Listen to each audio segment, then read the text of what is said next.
President. Thank you. I was struck by the expressions of concern about the situation in Sri Lanka by our friends, mainly from the EU, which doubtless will be followed by others. It is not the view of Sri Lanka that Sri Lankan matters are exclusively for Sri Lankans alone. There is a common humanity which transcends even those vital notions of popular and national sovereignty. So we do not rule out of court any and all expressions of concern about our situation. However, Mr. President, I must strike several cautionary notes. Human rights, Mr. President, is and must not be regarded as a new version of the white man's burden. There is far too much naming and shaming going on, and it's flowing only in one direction, north to south, west to east. A handful of rich and powerful towards the rest of the impoverished. Now that is not in keeping with the spirit of universality and the Human Rights Council. We do not think that any group of countries or any country in particular has some special sensitivity, some special cultivated sensibility concerning human rights, some historic vocation, a civilizing mission to defend human rights in our parts of the world. When I listen to my critics, Mr. President, neither my understanding of history, modern history, nor current history leads me to share any view of moral asymmetry between Sri Lanka and those critics.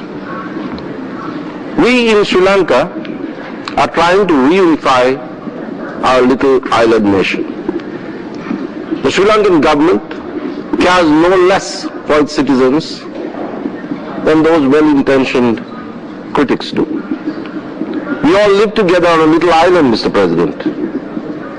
It's a densely populated island, and we do have to care for each other. Sri Lanka being a practicing democracy, our citizens are also, and have always been, enfranchised. These are also voters. Our government cares for its people as citizens, as individuals, and as voters. It would be stretching the imagination to think that others could care for us more than we care for ourselves. We, Mr. President, did not spawn fascism on our soil. We did not have concentration camps on our soil. We did not set out to conquer the world. We are only trying to defend and reunify our country.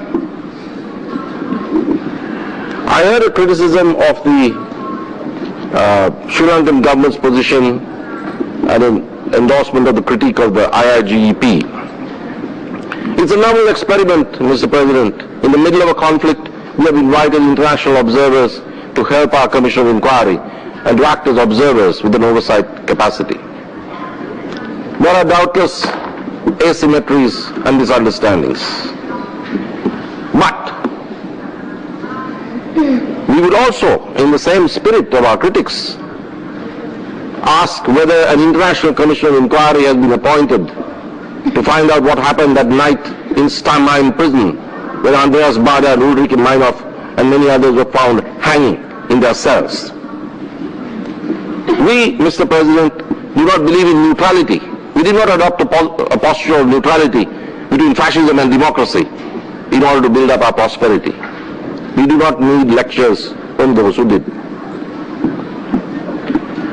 We shall discuss with High Commissioner Louise Arbour, when she visits Sri Lanka, about how national institutions can be strengthened with the cooperation of the High Commission. Whether or not to establish a field presence is a matter for Sri Lanka. The office of the High Commissioner, Mr. President, cannot be the new equivalent of an East India company.